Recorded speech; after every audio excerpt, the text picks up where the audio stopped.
Marianne Soubré, maître Soubré. Alors, vous n'aimez pas la meute et je peux le comprendre, hein, mais après on parle de propos qui sont revendiqués et de propos criminels qui sont revendiqués.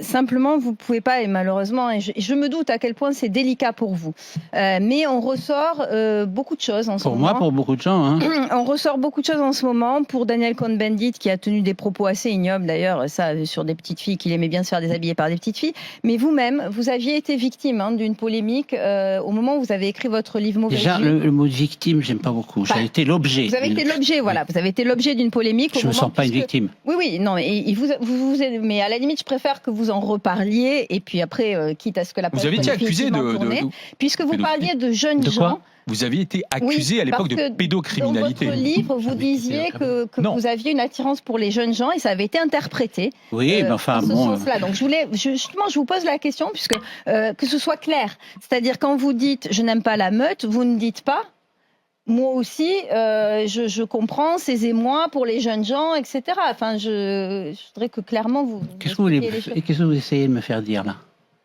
J'ai pas bien compris votre question. Mais aujourd'hui, si vous voulez, on ressort des propos de personnes qui ouvertement tenaient des propos pédophiles. Mais moi, j'ai jamais tenu de propos pédophiles. Jamais. Je m'en suis suffisamment expliqué à la télévision un soir d'un journal. J'ai jamais été pédophile. Je n'ai jamais tenu des propos des pédophiles. J'ai écrit un livre. Les gens qui l'ont lu, qui ont été nombreux d'ailleurs, les gens qui l'ont lu ont sans doute compris que c'était un livre qui expliquait comment un homme essaye, ou parvient peut-être même, à surmonter tout un ensemble de désarrois pour essayer de devenir quelqu'un de mieux.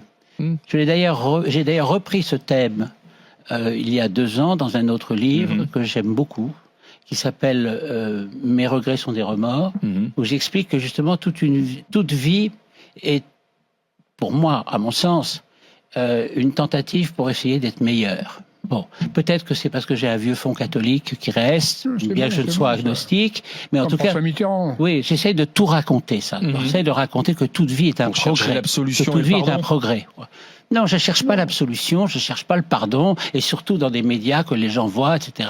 Ça n'a pas de rapport. Mais on pose la question. J'essaye simplement de pouvoir me regarder moi dans la glace en me disant que j'ai pas fait de mal.